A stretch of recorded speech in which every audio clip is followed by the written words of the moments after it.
it's nice to see a few familiar faces from the last year. This is only our second year participating in this, but it's really fun for us. We love to have people come out to see our farms, and so it's a real treat for us. Last year my dad came along, but he's very hard of hearing and it's very difficult for him, so I said I'm going to try and wing it. I don't have the 87 years of experience that he has, but I've been out here enough times I think I can answer most of your questions, and if I can't, I'll certainly give you my card and I can email you and we can make sure that you learn everything about cactus that you want to learn. So I'll just give you a little background. This is about a 300-acre parcel devoted to a special variety of cactus that we grow. It's called the blood red variety. We do our own in-house seed research and development at our location in Spreckles. So we have 2 PhDs dedicated to producing and making sure that we have healthy plants and good varieties that develop well year after year. And they work on fennel, cactus pears, and broccoli rabe, which is an item that you're going to be able to taste today at our luncheon. So this is one of our niche items. We're actually a very large grower shipper in the valley. We have about 35,000 crop acres that we grow over the course of a year. So we're probably one of the first or second largest growers in the country in terms of row crops. And we have land that reaches all the way from Moss Landing down to King City, so about a 50-mile spread both sides of the valley. So we get to take advantage of these wonderful little microclimates like you're feeling right now. I mean, if you are a few miles down the road, it's going to be a little bit warmer. As you go towards the coast, it's cooler, but it's amazing that you can have this type of temperature in the valley, especially this time of year. People are always really surprised that we can grow cactus in the Salinas Valley. But this little parcel right here is just perfect for it. There's another ranch on the other side of the valley towards Gonzales, which is probably about another 5 miles or so down, and that's one of our branches as well. So it's about 300 acres total. So it's a fun little niche item that we do. It's a Mediterranean fruit, and that's why we got into it years ago, because we're an Italian specialty company. And so my grandfather and his brother brought broccoli to the United States back in the 1920s. We were one of the first to grow broccoli commercially in the U.S. We were the first. That was our claim to fame under the Andy Boy label, which again was a produce label that was not known. You didn't have the Chiquitas and the Doles at that time. Andy Boy was one of the very first produce labels. So we're an old-time company, family-owned and operated, 87 years in operation. So we've got a lot of history, and we're actually a grower. So everything that we produce is grown on our ground that we either own or we have a long-term lease. So we don't farm our products out to growers. Everyone says, well, who are your growers? Well, we're actually the grower. So that's very fortunate. It's a great position to be in because we can really control what we grow, what we harvest. If we don't like the quality and we don't want to pack it, we don't pack it, and we disc it and we move on. If you have growers or if you're a grower and you're growing for a Dole or a TNA or another brand like that, you have to make sure that you get the product for them that they need. So it's pretty fun. We're vertically integrated, so we do everything from the ground up ourselves. And all of our employees that work in the field, they work for DArrigo Brothers Company. So that gives us really the ability to produce what we want, when we want, and how much we want.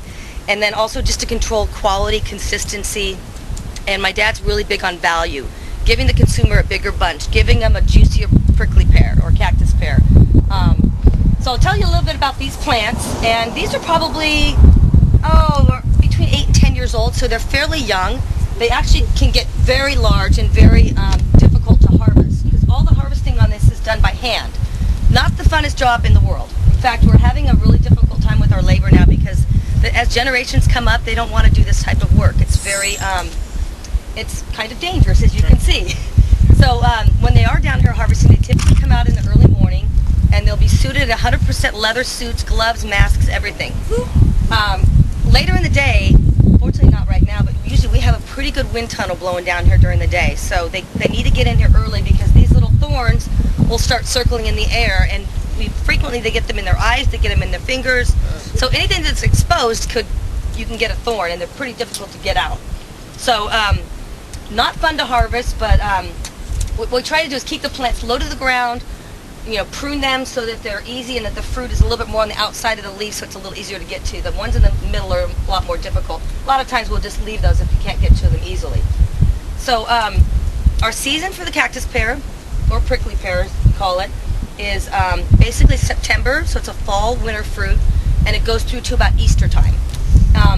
You can actually grow these year round, but the reason we don't harvest them during the summer months is Mexico production comes in really heavy, and we just can't compete with the prices down there. Their labor is much cheaper, their whole production is cheaper, so what we do during that time is we just kind of take care of the plants, and then we do a lot of nopalito production, which is the pads. I don't know if you've ever had the nopalitos or the nopales, but they're really delicious. We typically look for the smaller ones that are 6 to 8 inches. They're very tender, and we'll harvest them into boxes, and then we'll take them to our cooler. And a lot of what do you want to call it? Like little small farmers market guys will come to the ranch and buy them. They'll sell them at flea markets, and they don't mind them with the thorns on, because the people will take them home and they'll clean them themselves. You basically just take a knife and you slide it down and you knock all the prickles off, and then they'll either steam it, saute it, very nice grilled with olive oil, a little salt and pepper. So they're really delicious. I encourage you to try them if you haven't.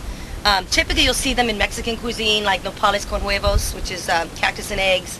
That's really common. And we have a big Hispanic population here, so you get it in a lot of restaurants here locally, and it's really, really good. It's kind of a little bit like maybe an okra or string bean sort of flavor. So it's not a real strong flavor. So you can mix it with meats and onions and garlic, and it's just really, really nice, really tender. One of the very first accounts we got was Chevy's, and they did a prickly pear margarita. And when you see the color, it's knock your socks off. It's magenta, it's gorgeous. You put a nice lime on the outside, and you serve one at the bar, and everyone says, "What is that? I want one of those." And then recently we've gone to a couple events. We did a gala in New York City for First Candle, which is a SIDS organization that I'm involved with because of the loss of my daughter several years ago. And so I told the guy I want to have a specialty drink, from Andy Boy. And he says, "What do you think?" And I go, "I'm going to bring you some cactus pear puree." And I said, "You just create something." So he was shaking up martinis that night, and everyone was sampling one, and they were like, "Oh my God, this is so delicious!" And then before you know it, they were pouring them in wine glasses and water glasses. I mean, that was the hit of the night. So we know it goes great with vodka, and we know it goes great with tequila. So those are two I definitely recommend you trying. And if it's something that you're interested in and you want to get a little sample of it, Claudia can send some out to you. And the other thing that I recommend is putting a splash of it in a glass of champagne instead of a orange juice as a mimosa is really nice too.